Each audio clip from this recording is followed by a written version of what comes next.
La reforma a la salud, el tema que tiene en vilo a los colombianos, a la oposición, al gobierno nacional, en fin, a todos. Aunque hace algunos días se daba supuestamente por hundida la reforma a la salud debido al archivo que firmaron 8 senadores, ahora resulta que 3 de ellos fueron recusados, es decir, que tienen conflicto de intereses para poder votar sobre el debate de esta reforma. Y eso se debe a que posiblemente estos no jueguen muy bien su imparcialidad al momento de votar. En el caso de Norma Hurtado, la última senadora encargada de posiblemente archivar la reforma a la salud, resulta que su esposo estuvo vinculado como secretario de Salud del Valle. Y eso no es todo. Adicionalmente, este estuvo vinculado a la EPS de Café Salud. El encargado de hacer la investigación de esta recusación a la senadora Norma Hurtado fue Mauricio Zamora, concejal de Cali por el Partido del Pacto Histórico, quien a través de un video publicado luego a través de su cuenta de X explicó muy detalladamente cuáles eran los impedimentos que podría tener Norma Hurtado para luego poder votar la reforma a la salud. Escuchen. Buenos días. He recusado a la senadora Norma Hurtado Sánchez del partido de la U por conflicto de intereses en relación con la reforma a la salud. La congresista tiene una pariente en primer grado de afinidad, Angie Gutiérrez Ospina, quien actualmente es la gerente de la empresa social del Estado, S Norte, quien presta los servicios de salud en la ciudad de Cali. Adicionalmente, el partido de la U, que le dio el aval a la congresista Norma Hurtado Sánchez, recibió un aporte en el año de las elecciones por 170 millones de pesos por parte del Grupo Bolívar, que a su vez es propietario de la EPS Salud Bolívar. El partido de la U también recibió una donación de 15 millones de pesos por parte del grupo empresarial Keralty, quien es dueño de la EPS Sanitas, de Colsanitas, Medisanitas y otras tantas IPS. También recibió un aporte de 600 millones de pesos por parte de Tecnoquímicas, empresa que también se verá impactada por el cambio del modelo de salud. En el registro de aportes y donaciones del Consejo Nacional Electoral se encuentra una donación del ingenio Río Paila Castilla por más de 8 millones de pesos. En el ingenio Río Paila Castilla aparece como uno de los benefactores de la Fundación Valle del Lili y adicionalmente miembros de su junta directiva han hecho parte de la caja de compensación Confandi, quien a su vez ha establecido negocios en materia de salud con Confenalco y la clínica SOS. De conformidad a la Ley Quinta de 1992, estos hechos se configurarían en un conflicto de intereses por tener parientes de primer grado de afinidad y empresas que financiaron su campaña y la del partido de la U, que se verán impactadas directamente por el contenido establecido en la reforma a la salud. Por consiguiente, y ante las pruebas presentadas ante la Comisión de Ética del Congreso, solicito se reconozca este conflicto de intereses y se tomen las medidas pertinentes en torno a su participación en la discusión y aprobación de la reforma a la salud. La reforma a la salud no está hundida. Soy Mauricio Zamora, concejal del Pacto Histórico, y la defenderé. Bueno, entonces aquí ya nos vamos dando cuenta porque es que los senadores quieren que no se dé la reforma a la salud. Claro, tienen intereses personales.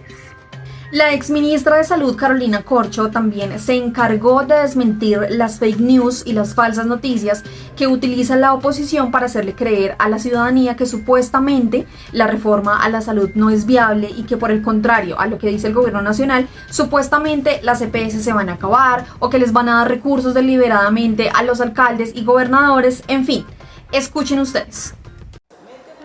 La exministra Carolina Corcho, conocedora de este proyecto de ley, señala cuáles son los argumentos falsos utilizados para generar rechazo social a la reforma en un momento en el que el sistema requiere importantes cambios en su funcionamiento. En el primer puesto de la lista tenemos la supuesta tesis de que la reforma a la salud le entrega recursos a los gobernadores y alcaldes para su libre destinación. La reforma lo que contempla es que los recursos van directo a clínicas y hospitales. Por supuesto que los hospitales, no por la reforma, sino por leyes de carácter constitucional previas, pues son administradas en parte por las gobernaciones y las alcaldías, pero no es por la reforma. Pero además, la reforma, al contrario, quita el control de gobernaciones y alcaldías de los recursos públicos de la salud, porque muchas de las EPS son manejadas por gobernaciones y alcaldías y otras por estructuras clientelares que de manera oculta hacen el manejo de esos recursos de manera privada sin tener que rendir cuentas públicas. En segundo lugar, se ha dicho que se pretende estatizar el sistema de salud, es decir, que pase a ser manejado por el Estado. ¿Cuál es la verdad? El sistema de salud tiene una prestación de servicios privada mayoritariamente en un 80%. Lo que está acabando al sector privado en salud son las EPS, que no les pagan, que cuando se liquidan no tienen reservas técnicas para respaldar sus deudas y han arrasado clínicas y hospitales a lo largo y ancho del territorio nacional. La reforma, por el contrario, protege el sector privado, no es estatista, porque va a permitir el pago oportuno y adecuado a los hospitales y a las clínicas en todo el país y de manera directa. Y en tercer lugar, está la información errada de que la reforma a la salud hará una reestructuración del sistema y volverá a ser lo que antes se conoció como el Instituto de Seguro Social. Esta propuesta no tiene nada que ver con el Seguro Social, no tiene nada que ver con la estructura del Sistema Nacional de Salud del Seguro Social. Es más parecido al Seguro Social el actual sistema que vamos a reformar, porque el Seguro Social era como una integración vertical. Yo soy un asegurador y pago mis propias clínicas y hospitales para atender a mis afiliados. Eso es más o menos Salud Total, Sanitas, eso sí es el Seguro Social. Entonces la reforma, por el contrario, va a superar las formas organizativas del Seguro Social. Recordemos que en la actualidad, por causa de las vulneraciones del sistema de salud a sus usuarios, según datos de la Superintendencia del ramo, un ciudadano interpone cada 3 minutos una tutela contra el sistema. Pero esto, el representante Alfredo Mondragón ya lo había mencionado antes, específicamente el año pasado en una de las tantas plenarias que tiene el Congreso de la República. Pero tal parece que toca estarles recordando a la oposición cuáles son sus mentiras para que no engañen al pueblo colombiano con información falsa. Escuchen lo que en su momento dijo el representante Alfredo Mondragón. Gracias, presidente. Presidente, creo que es necesario este artículo que fue tan polémico, pero también fue polémico porque la interpretación que yo creo que, además de ser imprecisa, también tenía un propósito de generar ruidos contra la reforma, diciendo que estábamos buscando aprobar un artículo que pretendía entregarle la designación de directores de ICE a dedo a los alcaldes y los gobernadores. Quiero precisar, no es esta reforma a la salud la que le otorga la facultad de designar o remover directores o gerentes de entidades de la jurisdicción local a los alcaldes y los gobernadores, sino es la Constitución de 1991. Es el artículo 305 y 315 que faculta a alcaldes y gobernadores para que los designe, de tal manera que es bastante, por lo menos, desleal en la discusión decir que este Congreso o que nosotros, con la proposición que hacían los colegas del Partido Liberal, pretendíamos entregarle una facultad a los alcaldes y los gobernadores cuando ya la tienen desde 1995. Pero quiero decirlo de manera textual. Lean ustedes entonces el 305 en el numeral 5, dice nombrar y remover. Escuchen, colegas, escuchen. Artículo 305 en el numeral 5. Nombrar y remover, esto es para los gobernadores, libremente a los gerentes o directores de establecimientos públicos y de las empresas industriales y comerciales del departamento. Escuchen muy bien el 315 en su numeral 3.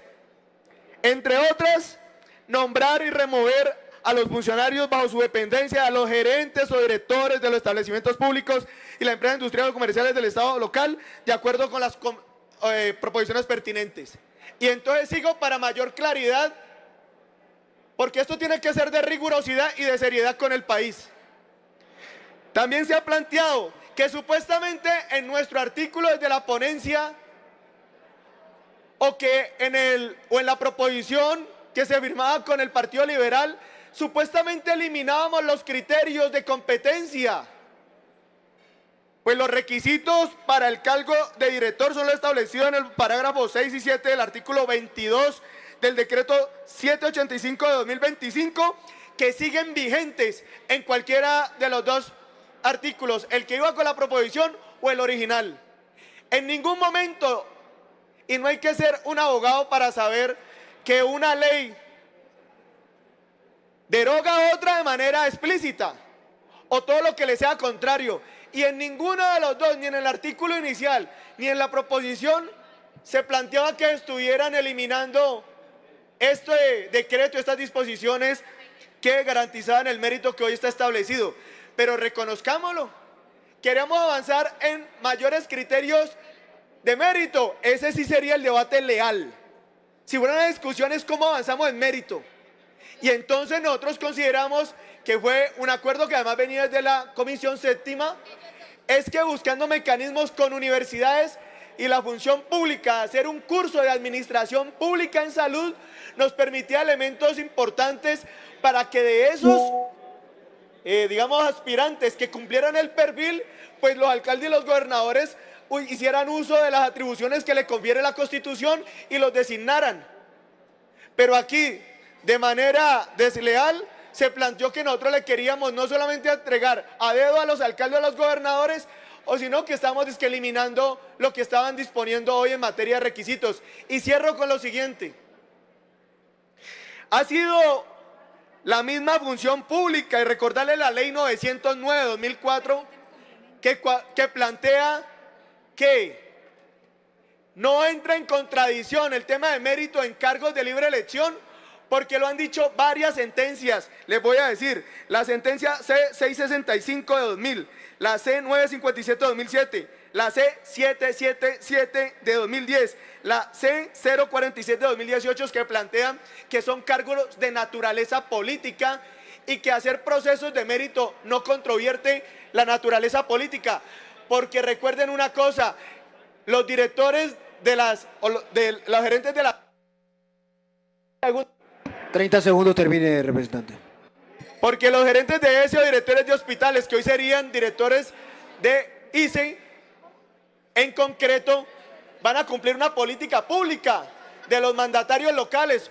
Por lo tanto, no está bien, y lo ha dicho las Cortes en varias sentencias, que pongan en contradicción estas fuerzas, porque si van a desarrollar funciones de política pública deben ser estas personas agentes de la política pública de los nominadores, y los nominadores son los alcaldes y los gobernadores. Por lo tanto, yo invito a acompañarnos y agradezco al Centro Democrático y a Forero que nos hayan aceptado acompañar en el artículo como viene en ponencia, y espero que de esa misma forma lo asuman los demás congresistas que manifestaron su diferencia con la proposición inicial, porque no estaríamos, nosotros en mi caso, no estaríamos acompañando esa... Representante Katy Jubinao, tiene el uso de la palabra. Gracias, presidente. Vean,